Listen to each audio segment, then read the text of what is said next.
Hello everyone, welcome to my channel Guidental. This is Dr. Saib Singh.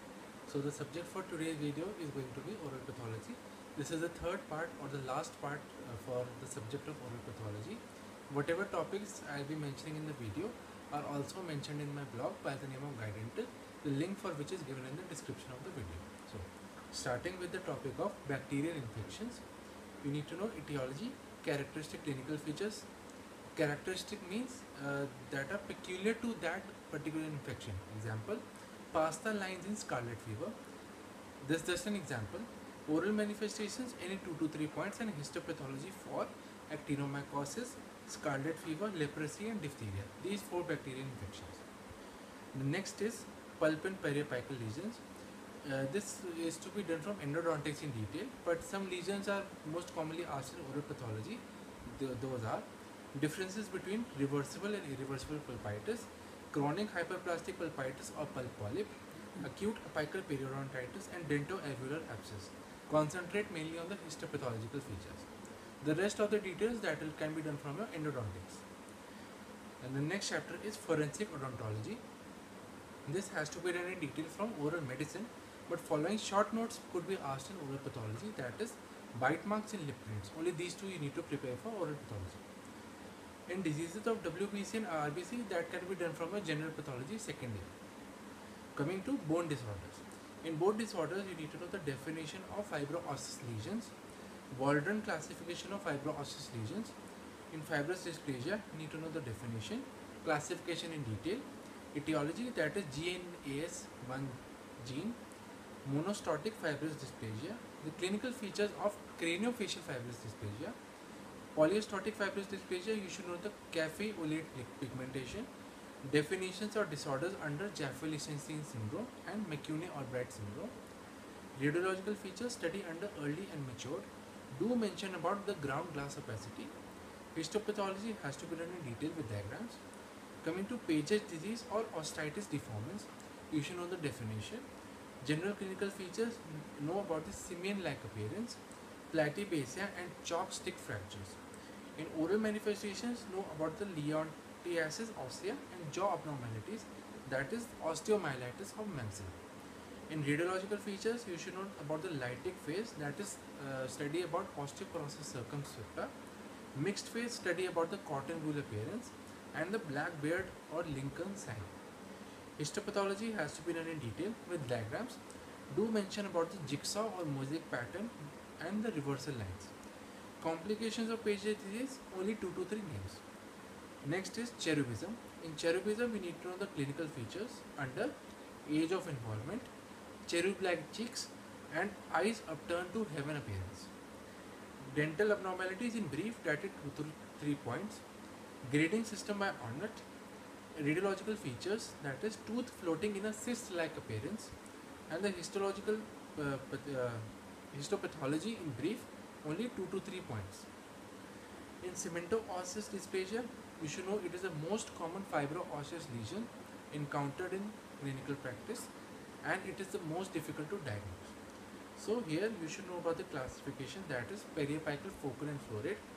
Clinical features, you should know about the site and any one feature in each of these 3 subtypes. In histopathological features, any 2 to 3 points. Do mention about the ginger roots. Next is massive osteolysis. You should know the definition and the synonyms. The synonyms are Gorham-Stout syndrome, vanishing bone disease, and phantom bone disease. In osteogenesis imperfecta, you should know the synonyms, that is brittle bone disease or Lobstein's disease and fragilitas osseum. In clinical features, you should know that it has that blue sclera is seen, hyperextensibility of joints is seen, and the clinical classification is to be known. In oral manifestations, know about maxillary hypoplasia, opalescent teeth, and multiple impacted teeth. In radiological features, you should explain about the Vermean bones in skull and the class 3 malocclusion. Coming to Marfan syndrome. Marfan syndrome, you should know that President Abraham Lincoln suffered from this condition.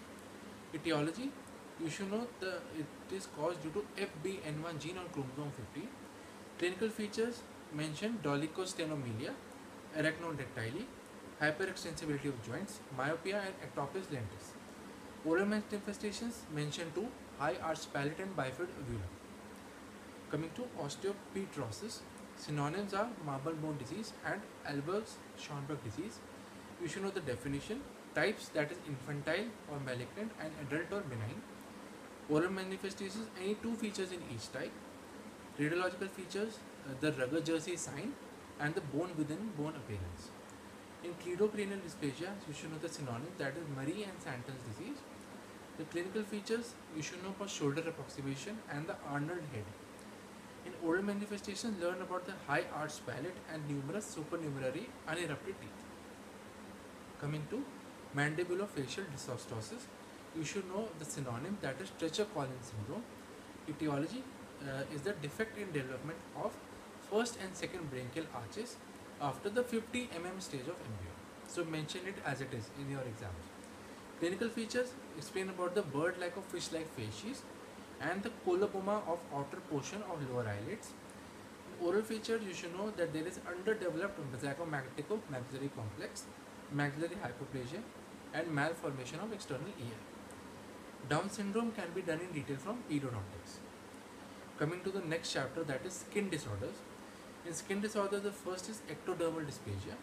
You should know the definition, that is triad of hypodontia, hypotrichosis and hypohidrosis. Clinical features, you should know the sweat glands are absent. Any two features related to skin and salivary glands. In oral manifestations, in brief, 2 to 3 points. The next is chondroectodermal dysplasia or Ellis-Venn syndrome. Only the definition and etiology has to be done in this topic, in this disorder. In white sponge nevus or Canner's disease, only the clinical presentation of the lesion, that's it. In lichen planus, it is the most commonly asked long note in your theory exams. So here, you should know that it is a mucocutaneous disease, that is, it involves both the skin and mucosa. In etiology, stress is the most common. Lacanoid reaction, you should know 2 to 3 names of drugs. Contact hypersensitivity, Cobner's phenomenon, and Greenspan syndrome has to be explained in detail. In clinical features, you should explain about the Vickham's triad, oral sites involved, pruritus, and only the names of the clinical forms. Histopathology has to be done in detail with diagrams.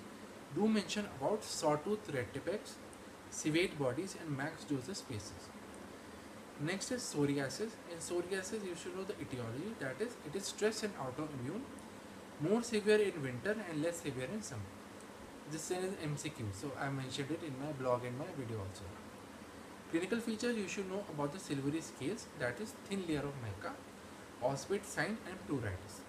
In histopathology, you should know test tube retipex, uniform parakeratosis, and Monro's abscess. So these three have histopathologies has to be explained in detail in psoriasis. Next is pityriasis rosea. You should know the definition. Clinical features, that is pruritus and Herald spot has to be explained in detail. Oral features, you should know that there are erythematous macules. In pemphigus, you should know the classification of pemphigus and pemphigoid in detail. Autoimmune pathogenesis has to be done in detail. In pemphigus vulgaris, you should know the clinical features, that is clinical presentation of vesicle and bullae and the Nikolsky sign. And direct immunofluorescence, you should know about the fish, scale, or chicken wire pattern. And histopathology has to be done in detail with diagrams. Next is erythema multiforme. You should know there are two types, that is minor and major, and any 3 to 4 differences between these two types. In oral manifestation, you should know the sites involved and the target iris or bull's eye lesions. Coming to lupus erythematosus, there are two types, systemic and discoid. In systemic, you need to know about the etiology, any 2 to 3 names. Clinical features, that is butterfly or malar rash and the petechiae. And LE cell inclusion test has to be studied. Coming to discoid lupus erythematosus, you should know the heat shock protein etiology. The clinical features, you should know oral sites involved, carpet tack lesions, and the butterfly or malar rash. The butterfly or malar rash is common to both the systemic as well as discoid. Next is systemic sclerosis or scleroderma or hide-bound disease. In clinical features, you need to know about the ivory white waxy skin appearance, mask-like face appearance, claw-like hands, puffy fingers, and coupe de sabre. You should know it is associated with Krebs syndrome, and you should know the full form of CRESNT in detail and their definitions. Oral manifestations, any 2 points. Radiological features, you should know that there is extreme uniform widening of PDL and the resorption of condyles and coronoid process of mandible. Histopathology, any 2 points. Next is solar elastosis. In solar elastosis, you should know that it is also known as sailor skin or farmer skin due to prolonged exposure to sunlight and wind. This is the only thing you need to know in solar elastosis. In Ehlers-Danlos syndrome, you should know the synonyms, that is Rubberman syndrome and cutis hyperelastica. In clinical features, you should know that there is joint hypermobility, skin hyperextensibility and fragility, and cigarette paper scar or papyraceous scarring has to be studied in detail. Oral features, just study about the Gordon sign. So thank you so much for watching the video. This was the end for oral pathology, or the third part of oral pathology. If you found this video to be useful, please like, share and subscribe to my channel Guidental for further updates. Thank you so much.